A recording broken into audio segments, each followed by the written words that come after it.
జీవము గల దేవుని మాటలు పరిచర్యను ప్రోత్సహించండి. మీ ప్రోత్సాహాన్ని మరిన్ని వీడియోస్ కొరకు మన ఛానల్ని సబ్స్క్రైబ్ చేయడం ద్వారా తెలియపరచండి. లైక్ చేసి షేర్ చేయండి. ఈ సువార్త పనిలో మీరును పాలుభాగస్తులు కండి. జీవంగల దేవుడి మాటలు వింటున్న మీ అందరికీ వందనాలండి.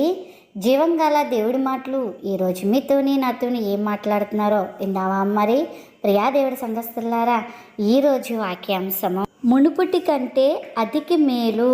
హల్లెలూయా. ప్రియా దేవుడి సంఘస్థులారా, మీరంతా బాగున్నారు కదా?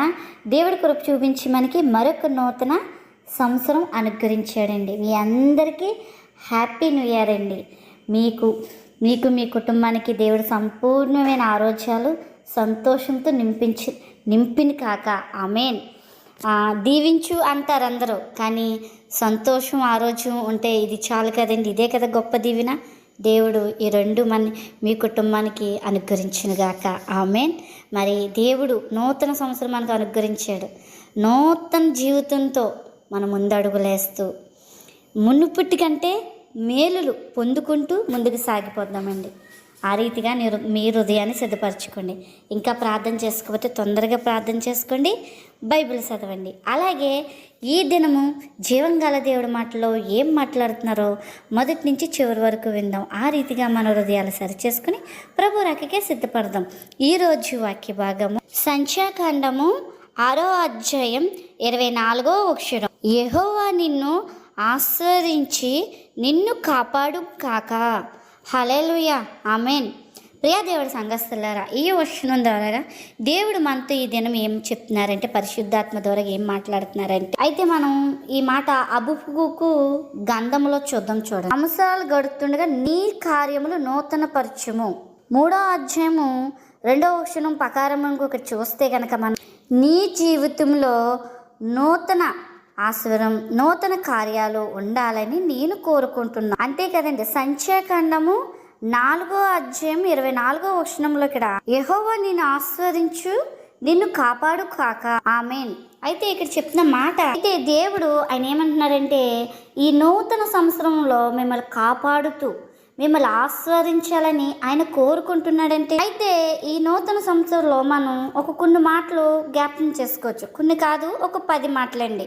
దేవుడు నాకు పెట్టిన ఈ 10 మాటలు మీతో పెంచుకోవడానికి, అంటే తెలుసుకోవడానికి దేవుడు కృప చూపించారు. ఇది ఏంటంటే స్తుతి, నిరీక్షణ, శాశ్వము, కనికరం, నూతన జన్మ, రక్షణ, విశ్వాసం, భద్రత, ఆనందం. ఈ 10 కూడా మీ జీవితంలో నా జీవితంలో నెరవేరాలని నేను కోరుకుంటున్నానండి. హల్లెలూయా. మరి నెరవేరాలి. మరి అన్నీ మనం సొంతం కావాలంటే ఏ విధానంగా ఉండాలి? మనం యోహాను రాసిన సువార్త 1వ అధ్యాయం 4వ వచనం, ఆయనలో జీవం ఉండును, ఆ జీవం మనుషులలో ఎలుగు అయ్యును. అయితే మనం ఎలా ఉండాలంట? ఆయన జీవం మనము వెలిగిచ్చేవారుగా ఉండాలంటే అండి. హల్లెలూయా. అంతే కదండి. చూడండి, ఇదే యోహాను సువార్త కింద 5వ వచనంలో, ఆ ఎలుగు చీకటిలో ప్రవేశించును గాని అది గహింపకుండా ఉన్నది. వచనానికి అర్థం ఏంటంటే, మనము ఎలుగుతో, అంటే దేవుడిలో ఉంటే కనుక ఎలుగుతూ ఆ ఎలుగు మనకి కనబడుతుందంట. చీకటి పత్తులు కలిగి ఉంటే కనుక ఎలుగు మనకి కనబడదంట. ఇప్పుడు చెప్పండి, చీకటి సంబంధులమా ఎలుగు సంబంధులమా? మనం నిత్యము ఆయన ఎలుగులో ప్రకాశించి ఉండాలి అంటే కనుక అది ఎలాగుండాలి అంటే, మనము ఆయన బిడ్డలుగా, కుమారులుగా ఆయన బిడ్డలుగా జీవించేవారుగా ఉండాలండి. హల్లెలూయా. ఏ విధానంగా అంటే ఇక్కడ చూడండి, ఇక్కడ చెప్తారు 119వ కీర్తన 40వ వచనం చూడండి. ఇక్కడ నాకు ప్రియముగా ఉన్న నీ తట్టు నీ ఆజ్ఞల తట్టు నా చెయ్యి ఎత్తుదును, నీ కట్టలను నేను ధ్యానించుదును అని ఇక్కడ చెప్తున్నారు. అయితే మనం ఎలా ఉండాలంట? ఆయన ఆజ్ఞలు ధ్యానించేవారుగా ఉండాలి, ఆయన కట్టడాలు ధ్యానించేవారుగా ఉండాలి, ఆయన తట్టు చేతులు ఎత్తేవారుగా మనం ఉండాలండి. హల్లెలూయా. అంతే కదండి. అపోస్తలుల కార్యాలు 13వ అధ్యాయం 34వ వచనం ఇక్కడ చూడండి. మరియు కుళ్ళు పట్టకుండా మృతుల్లోంచి ఆయన లేపడమును బట్టి దావీదుకు అనుగ్రహించిన పవిత్రమైన అనుగ్రహం పెట్టి అనుగ్రహించును అని నమ్మకమయ్యి ఉన్నవి. హల్లెలూయా. ఇక్కడ ఏం చెప్తున్నారంటే దావీదు గారి కంట పవిత్రమైన వరాలు ఇచ్చారంటే అండి. పవిత్రమైన వరాలు ఎందుకు ఇచ్చారంటే ఇక్కడ లేఖనంలోనే చెప్తున్నారండి. మనం చనిపోతే మన శరీరం కుళ్ళు పట్టకుండా ఉండడానికి పవిత్రమైన వరాలు దేవుడు మనకి ఇస్తాడండి. అంటే మన శరీరం కుళ్ళు పట్టకుండా ఆయన రాకడలో మనం పరిశుద్ధంగా వెత్తబడ్డానికి అండి. హల్లెలూయా. అపోస్తలుల కార్యాలు 13:30 చూడండి. కాబట్టి పరిశుద్ధులు కుళ్ళు పట్టనివ్వకుండా పరిశుద్ధులు ఎవరండి? ప్రభు యేసుక్రీస్తు వారే. ఎందుకు అంటే మనం ఈ మాట 16 అధ్యాయం కీర్తన గ్రంథంలో చూసుకుంటే, నీవు నా ఆత్మను పాతాళంలో విడిచిపెట్టవని, నీవు పరిశుద్ధులకి కుళ్ళు పట్టనివ్వని, కనుక మనము పరిశుద్ధుడు అంటే పరిశుద్ధంగా జీవించినప్పుడే మనం చనిపోయినా మన ఆత్మకి కుళ్ళు పట్టదంటండి. హల్లెలూయా. మనం ఆయనలో పరిశుద్ధంగా జీవిద్దాం ఈ నూతన సంవత్సరంలో. ఒకవేళ మనం మరణం ఎదుర్కొన్నా, ప్రభువు రాకడ ఎదుర్కొన్నా మనకి మేలు అవుతుంది తప్ప కీడవదు. ఇదే కీర్తన గ్రంథంలో చూడండి 16 అధ్యాయం మరి చూడండి 13 అధ్యాయం 16 అండి. జీవ మార్గములు నీవు నాకు తెలియచేద్దువు, నీ సన్నిధి నాకు సంపూర్ణమైన సంతోషం కలుగును, ఎప్పుడు నిత్యము సుఖము కలుగును అని అంటున్నారండి ఇక్కడ. హల్లెలూయా. దేవుడు చెప్పిన మార్గంలో, ఆయన ఇచ్చిన మార్గంలో మనం నడిస్తే మనకి సంపూర్ణమైన సంతోషం ఉంటుందండి, ఆనందం ఉంటుంది. అదే కదండి ఆయన ఒక బంపర్ అపరిస్తున్నారు ఇక్కడ, నిత్యము సుఖం ఉంటుందంటే అండి. హల్లెలూయా. చూడండి 2 సమూయేలు గ్రంథము 15 అధ్యాయం 7 నీ దినములు నీకు సంపూర్ణమైనప్పుడు నీ పితరులతో నువ్వు నిర్ధరించినప్పుడు నీ గర్భంలో వచ్చిన సంతానాన్ని వెచ్చించి రాజ్యములను అతనికి నేను స్థిరపరచును అని ఇక్కడ అంటున్నారండి. హల్లెలూయా. ఈ మాట ఎవరికి చెప్పారంటే దావీదు గారికి అండి. దావీదు గారు గర్భవాసమును నేను పుట్టిస్తాను, హెచ్చిస్తాను అని ఇక్కడ దేవుడు చెప్పడం జరుగుతుంది. అంతే కదా, నీ గర్భవాసం నుంచే నాకు ఆరాధించుకునే ఒక మందిరాన్ని కూడా కట్టిస్తానని దావీదుకి దేవుడు చెప్తున్నాడండి ఇక్కడ. హల్లెలూయా. ఈ మాట దేవుడు నీతో కూడా చెప్తున్నాడు. ఇంకో మాట చెప్తున్నారండి, సింహాసమును నిత్యము స్థిరపరచును అని. 2 సమూయేలు గ్రంథము 7 అధ్యాయం 13 14 కూడా, నేను అతడికి తండ్రి అయి ఉండును, అతడు కుమారుడై ఉండు, అతడు పాపము చేసిన వెడల నరుల దండంతోను మనుషులతో దెబ్బలతోను శిక్షించును గాని నిన్ను శాపించడానికి నేను శిక్షిస్తును గాని పౌలుకు నా కృప దూరమైనట్టుగా నేను అతడికి నా కృప దూరము చెయ్యను. హల్లెలూయా. ఇది చాలండి మనకి. ఇక్కడ దావీదుకి కదని చెప్తున్న మాట మీకు నాకు కూడా. సౌలు దేవుడి మాట వినలేదు కాబట్టి ఆయన కృప సౌలుకు దూరం అయిపోయింది. కానీ దావీదు దేవుడి మాట విన్నాడు కాబట్టి తరతరాలు దావీదు సంతానం మీద ఆయన కృప నిలిచి ఉండిపోయిందండి. హల్లెలూయా. మనకి సౌలులాగా ఉందామా, దావీదు గారిలాగా ఉందామా? మీరే ఆలోచించండి. ఇదే కదండి చూడండి 16 నీ మట్టుకు నీ సంతానమును నిత్యము రాజ్యమును స్థిరమవును, నీ సింహాసమును స్థిరపరచుమునను చెప్పాను. ఇక్కడ దావీదు గారు దేవుడే చెప్పాడు కదా, ఆయనే చూసుకుంటాడులే అన్న మాట మాత్రం ఎక్కడ కూడా అనుకోలేదండి. చూడండి 2 సమూయేలు గ్రంథము మరి ఇక్కడ ఏం చెప్తున్నారంటే ఏ వచనం కొంచెం కన్ఫ్యూజ్ అయ్యింది. చూడండి 2 సమూయేలు గ్రంథంలో, సైన్యముకు అధిపతివైన యెహోవా నీకు సంతానం కలగచేదునని నీ నాతో చెప్పినావు కదా, నేను మనమి కలగచేయడానికి నీ దాసుడైన నాకు ధైర్యమును కలగచేయి. ఏమంటున్నారంటే అండి, నీ దాసుడితో నువ్వు నాకు చెప్పావు కదా సంతానం ఇస్తానని, అంతగా నేను నిన్ను అడగడానికి నాకు ధైర్యం వచ్చింది అని ఇక్కడ చెప్తున్నారండి. దేవుడు చెప్పాడు అనుకోండి మనకు ధైర్యం వస్తుందండి, పిరికి ఎక్కడా రాదండి. అంతే కదా, అవిశ్వాసం రాదండి. నీ దాసుడితో యెహోవా నువ్వు నీ దాసుడితో నాకు మేలు కలిగినని నువ్వు చెప్పుతువు కదా, నీవు దేవుడు కాక నీ మాట సత్యం అంటే నువ్వు దేవుడు కదా ప్రభా, నీ మాట సత్యం, మనుషుల మాట సత్యం లేదయ్యా అని ఇక్కడ చెప్పుతున్నాడు. చూడండి ఇక్కడ దాసుడు, ఎందుకంటే మనుషులు ఇప్పుడు మాట్లాడేస్తారు, తర్వాత తప్పించుకుంటారు, మాటలు మార్చేస్తారు. మనుషులందరూ కూడా. కానీ దేవుడు మాట మార్చేవాడు కాదండి. నీవే నా దేవుడు అని ఇక్కడ దావీదు గారు చెప్తున్నారండి. హల్లెలూయా. ఇక్కడ ప్రార్థన చేస్తున్నాడండి. ఇంకేం ప్రార్థన చేస్తున్నాడంటే, నీ దాసుడైన నేను నిత్యము నీ సన్నిధిలో ఉన్నట్టుగా దాన్ని నీవు ఆస్వాదించుము. యెహోవా నా ప్రభువా, నీవు సెలవిచ్చి ఉన్నావు, ఆశ్వరు నుండి నా కుటుంబమును నిత్యము ఆస్వాదించు పడును గాక. ఆమేన్. హల్లెలూయా. కనుక ప్రియ సహోదరా సహోదరాల, దేవుడి దగ్గర మనం ఈ విధానంగా ప్రార్థన చేసేవారుగా ఉండాలి. లేఖనాలు ఎత్తిపెట్టి ప్రార్థన చేయాలి. వాగ్దానం ఎత్తిపెట్టి ప్రార్థన చేయాలి. మనం దేవుడి మాటను ఎత్తిపెట్టి ప్రార్థన చేయాలి మనం. హల్లెలూయా. ఇలాగుంటే ఈ నూతన సంవత్సరం అంతా కూడా మనకి దేవుడు మనకి నూతనమైన ఆశీర్వాదాలు అంటే నూతనమైన దీవెనలు మనకి అనుగ్రహిస్తాడు. మనం పొందుకోవడానికి అర్హులం అవుతామండి.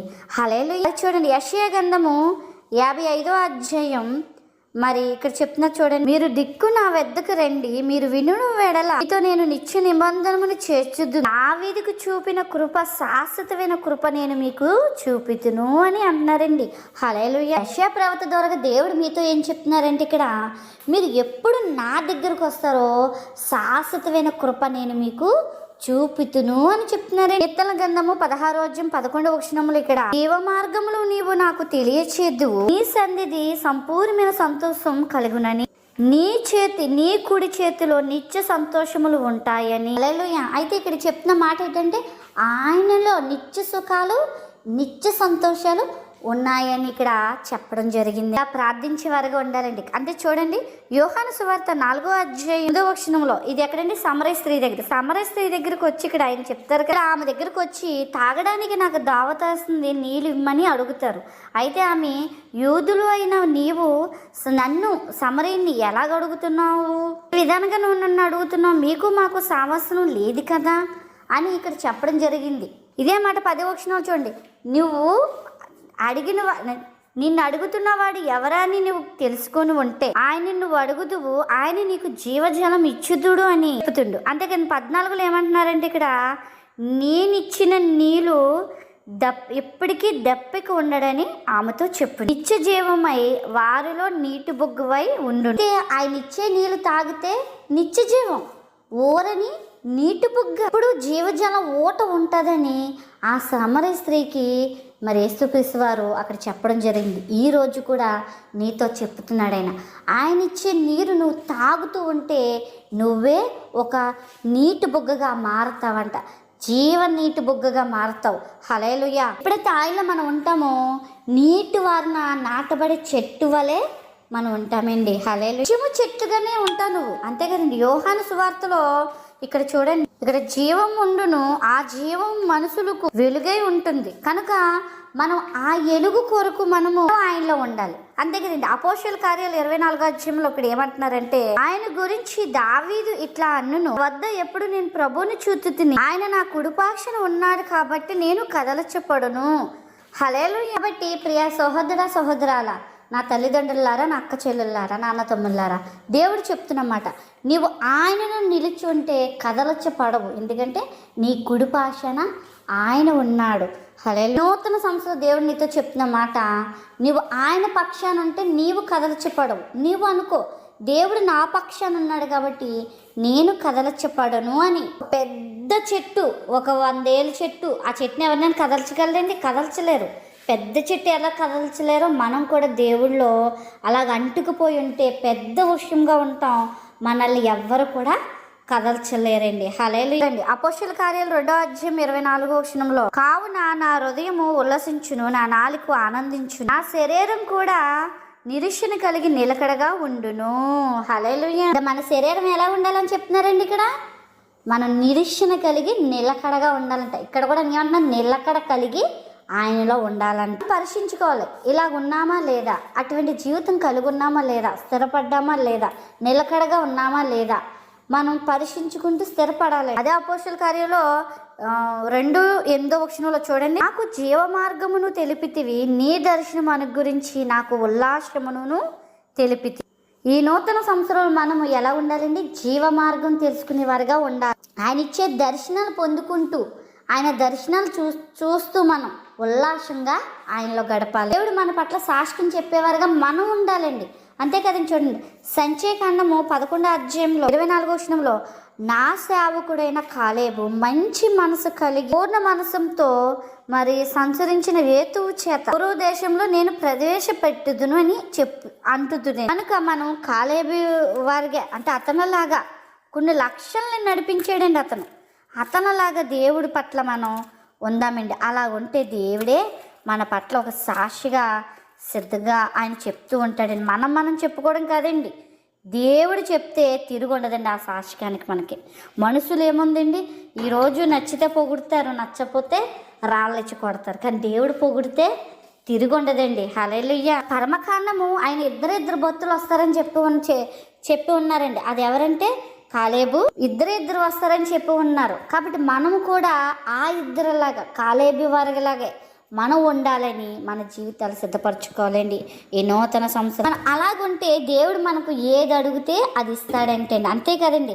మరి మనం ఇంకా చూసుకుంటే మరి కాలి అనే నిపాణమైన కుమారుడు కాలేబు తప్ప మరి ఎవరునూ చూడడు. అతడు మనసు పూర్ణ మనసుతో యెహోవాని అనుసరించును కనుక దానిని చూచుదు. అతడు అడుగుపెట్టిన దేశమును అతడికి ఇచ్చుదురు. తన ఆ సంతానానికి ఇచ్చుదురని ప్రమాదం చేశారంటే ప్రామిస్ చేశారని చెప్తున్నారండి ఇక్కడ. అలా ఏం చెప్తున్నారంటే చూడండి, మనం చేసే మేలు కానీ కీడు కానీ ఎవరికి వస్తుందంటే ఇది, మనం ఏ మేలు చేసినా కీడు చేసినా మన వెనకాల సంతానానికి వస్తుందని ఇక్కడ చెప్తున్నారు. చూస్తే ఎపీనా కుమారుడైన కాలేబు అంటండి. కాలేబు అని అతను ఏం చేశాడంటే పూర్ణ మనసుతో దేవుని అనుసరించాడంటే కదండి. అతను ఇంకా ఏం చేశాడంటే విశ్వాసంతో ఉన్నాడంట, నమ్మకంతో ఉన్నాడంట, పూర్ణ వివేకంతో ఆయన ఉన్నాడు. కనుక ఏం చేశాడంటే దేవుడు దాన్ని మెచ్చి అతను అడుగుపెట్టిన స్థలము అతడికే కాకుండా అతని సంతానానికి కూడా దేవుడు అనుగ్రహించాడంటే అండి. హల్లెలూయా. ఈ వాగ్దానం నీతో కూడా చెప్తున్నాడు దేవుడు. నువ్వు ఎప్పుడైతే ఈ కాలేబు సంతానంగా నువ్వు ఎలాగైతే ఉంటావో, నీవు ఇలాగుంటే కనుక నువ్వు అడుగుపెట్టిన స్థలం నీకే కాదు నీ సంతానాన్ని కూడా దేవుడు ఇస్తానని ఈ నూతన సంవత్సరం నీతో చెప్తున్నాడండి. హల్లెలూయా. ఎలాగుండాలని చెప్పాడండి. అలా ఉంటేనే ఈ వాగ్దానాలు మనం పొందుకుంటామండి. కాలేబు వారిలాగే ప్రార్థన జీవితం కలిగి ఉంటేనే దేవుడు మనకి ఇస్తానన్నమాట మనలో నెరవేరుతుంది, మన తరతరాలు వెళ్తారండి. హల్లెలూయా. అంతే కదండి. 1 యోహాను పత్రిక 3:14లో సహోదరులు ప్రేమించదు కాక మరణం నుంచి జీవములోకి ప్రవేశించు దాటి ఉన్నామని ఎరుగుదాం. ప్రేమ లేనివాడు మరణమునందు నిలుచుందు. అంటే ఇక్కడ ఏం చెప్తున్నారంటే ప్రేమ, మన సహోదరుల పట్ల ప్రేమ కలిగిన వాడంట మరణం నుంచి నిత్య జీవంలోకి ప్రవేశిస్తాడంట. ప్రేమ లేనివాడు మరణంలో నిలిచిపోతాడని చెప్తున్నారండి. ప్రేమ కలిగి ఉందాం ఈ నూతన సంవత్సరంలో. సాధ్యమైనందుకు మన ప్రాణం ఉన్నంతకాలం ప్రేమిద్దాం. ఎవరిని బ్లాక్ లిస్ట్లో పెట్టకండి, ఎవరిని దేశించకండి. ఒకవేళ వారి కోపం వస్తుంది, కోపం వచ్చిందనుకో, ఉదయం వచ్చిందనుకో, సాయంకాలానికి వారు నీకు క్షమాపణ చెప్పకపోయినా నువ్వు క్షమాపణ చెప్పి కలుపుకుంటే అక్కడ కలహాలకి చోటు ఉండదండి. ప్రేమ అల్లుకుపోతుందండి. హల్లెలూయా. ఎప్పటికప్పుడు ఒకవేళ కోపపడచ్చు, కోపరాలం అంటూ ఉండదు, కోపపడచ్చు కానీ పాపం చేయకుండా ప్రేమ కలిగి ఉందామండి. ఎలాంటి ప్రేమ అంటే కొరింథీ పత్రిక ప్రేమ కలిగి ఉందాం. చెప్పేవారుగా కాదు, పాటించేవారుగా ఉందామండి. హల్లెలూయా. నువ్వు ఎప్పుడు కూడా కీడు చేసి మేలు పొందుకోకూడదు, కీడు నుంచి మేలులోకి రావాలండి. సమాధానం వెతికి వెంటాడాలని ఇక్కడ చెప్తున్నారు. ప్రభు కళ్ళు నీతిమంతుల మీదను ఆయన చెవులు వారు ప్రార్థనల మీద ఉంటాయని ఇక్కడ చెప్తున్నారు. అయితే మనం ఎలాగ ఉండాలంటే కీడుని చేయకుండా, కీడుకు ముఖం తిప్పుకుంటూ మేలు చేసేవారుగా మనం ఉండాలండి. మంచి విషయాలు చేసేవారుగా ఉండాలండి. మళ్ళీ చూడండి, మరి లోకా సువార్త, ఈ లోకా సువార్తలో సకలమైన మరి ఆయుధం చెప్పను, లోకమర్యము చెప్ప దేవుడి దృష్టికి నేను నీతిమంతులుగా ఉందును. అంటే లోకంలో ఉంటూనే దేవుడి దృష్టికి నీతిమంతులుగా జీవిస్తానని ఇక్కడ చెప్పడం జరుగుతుంది. మాట ఎవరు చెప్పారంటే యెజబెలు. అంటే ఈ ఇద్దరు భార్య భర్తలు ఇద్దరు ఏమంటున్నారంటే వృద్ధాప్యులు ఉన్నారు, దేవుడి నందు భయభక్తులు కలిగి ఉన్నారు. అందుకే మరి భక్తుడైన యోహాను గారు వారి నందు జన్మించడం జరిగిందండి.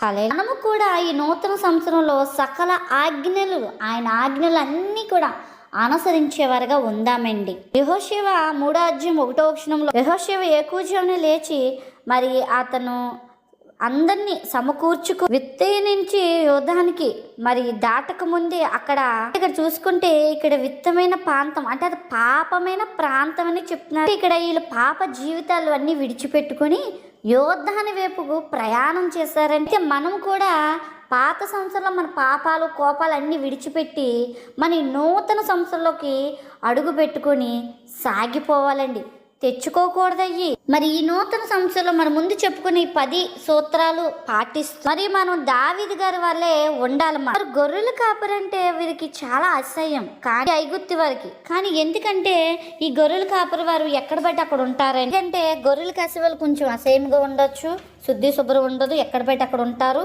కానీ ఈ దావీదు గారు ఈ గొర్రెల కాపరి నుంచి వచ్చాడు. కానీ దేవుడు ఎన్నుకున్నవాడు కాబట్టి దేవుడు మరి ఆయన నుంచే వచ్చాడు యేసుక్రీస్తు వారు. గొర్రెలు కాసుకున్న వాడు దావీదు, అదే దావీదు సంత నుంచి యేసుక్రీస్తు వారు వచ్చారు. అదే గొర్రెల కాసిన పశువుల తొట్టులో ఆయన జన్మించాడండి. హల్లెలూయా. కాబట్టి మనము కూడా ఈ నూతన సంవత్సరంలో దేవుడు మనల్ని నూతన ఆస్తులతో, నూతన సంతోషంతో, నూతన ఆనందంతో మనం జీవించాలని ఆయన కోరుకుంటున్నాడు. మరి కోరుకున్న ముందు కొన్ని షరతులు చెప్పారు, విన్నారు కదా. కాబట్టి సంవత్సరం జరుగుతుండగా మనం నూతన పరచబడాలి, మీరు మీ కుటుంబాలు సంతోషంతో ఉండాలి, ఆయనలో స్థిరంగా ఉండాలి కోరుకుంటున్నాయండి. ఆయన చెప్పిన ఆజ్ఞలన్నీ పాటించుకుంటూ ఆయనలో సాగిపోదాం. ఆ రీతిగా మీ హృదయాలు సిద్ధపరచుకోండి. అటు కృపాదనిత ప్రభు మనందరికీ దినము అనుగ్రహించునుగాక. ఆమేన్.